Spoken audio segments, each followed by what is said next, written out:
The Recovery Specialist 2 role is unique. It comes with good days, tough days, challenging experiences, and memorable moments. In this role, everyone has stories to share. Your fellow coworkers want to share some of the most inspiring moments they've witnessed on the job and advice for the most difficult situations. The woman that I was talking about, she came to us bipolar, manic, completely grandiose. Like, she was a trillionaire. She was hiring all of us, and then she'd fire us right away. She would not drink out of styrofoam. She was allergic to styrofoam. She literally would drink out of paper bowls. She wanted them heated up. Like, we really jumped through hoops for this person. She's ripping stuff off, she's mad. It was ridiculous. And she came after learning her story. She's been married twice, both times for like 24 years each marriage. She had these kids, and she was well off, and she had a break. I don't know if she knew before she had bipolar disorder or if this was like, oh, hello. I'm not quite sure how that panned out, but she came to us. She had picked up a homeless person because she felt bad, let him sleep in her hotel room, but in a different bed. She made sure to tell me that. And he stole from her, so she's like trying to help this person. She was I have bipolar disorder, so I can really relate to her. She's spending money left and right, just buying all this unnecessary stuff, bought a new car, everything. And so when she got to us, she had this really inflated idea of what life was like who she was, what she did. And she was freaking mean. Like, you just didn't want to deal with her.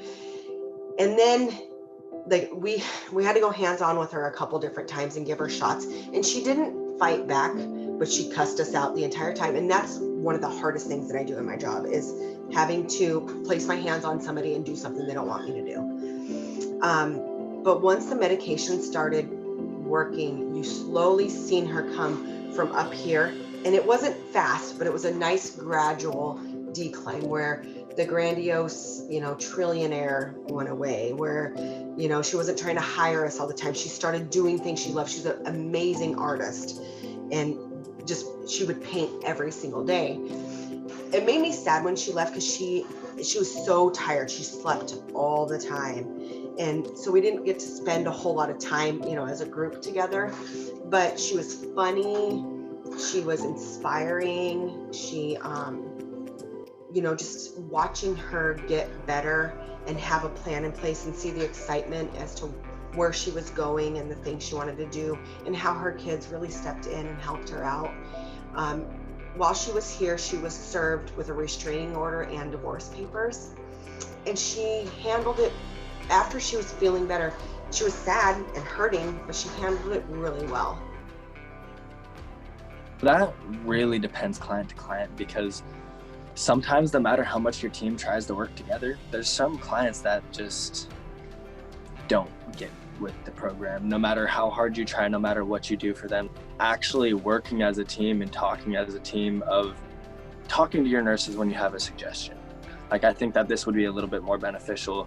Or if you notice some way that you worked with the client and gave them tactics, like keeping your calm and different tactics to be able to de-escalate them, sharing that with your staff members, so then they at least have the knowledge of, okay, this might be something that works with this client, to be able to help them calm down and bring them to a level point. I've learned personally, and I try to share it with everybody that's new doing it hands-on, is like, immediately after, if somebody doesn't, ask them what they need. Can I get you a glass of water? Can I get you some juice? Can I grab you a coffee? Can I grab you a snack? Like, is there something that I can do for you? Because I don't want to do this just as much as you don't want to do this, kind of thing. This is my job, so it may be a requirement for me. I always let them know, like, I believe that the medications will help you, and I tell them all the good aspects and the things that I've seen with it at the same time, but letting them know that they're not there alone. We had a client recently who came in, big guy, kind of aggressive, definitely a handful. We had to have all staff on him multiple times, and little old me really made a little connection with him. And, you know, I was able to really reach him and talk to him. And, you know, sometimes I think my accent is really off-putting to some of our clients. And sometimes I think my accent just completely gets them to just focus on not actually what I'm saying, but what it sounds like. And so maybe I can drop a bunch of subconscious wisdom in there while they're just mesmerized. I don't even know.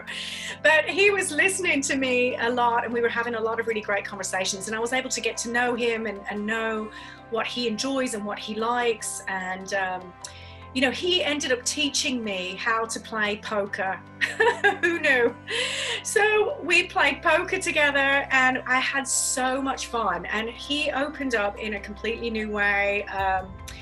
And I was able to, he asked me to braid his hair, which I've never done before, little twists. And I spent 2 hours braiding his hair, and I had the most fun. It was so creative for me, and it was using my hands, which I love to do. And we had the most awesome conversation while he was looking in the mirror, making sure I was doing it right, and just talking to me through the mirror.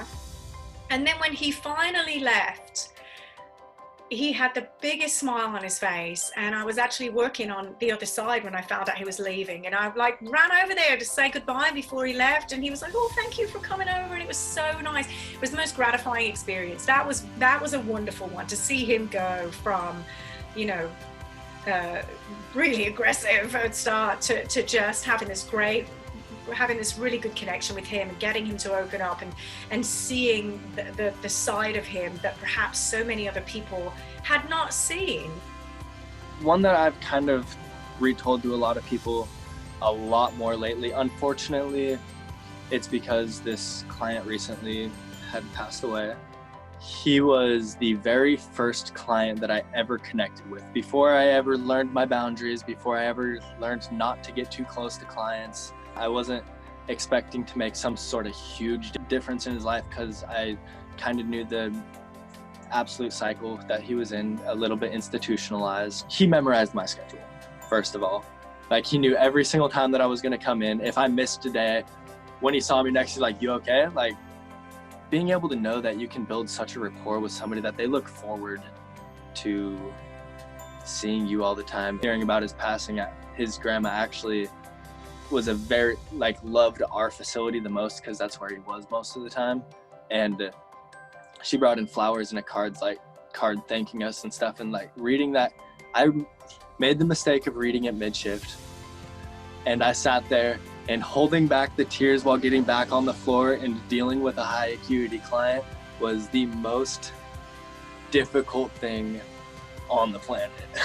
Because I just wanted to like go in the back for a second and just let it out, because it was a big thing to hear something like that happening.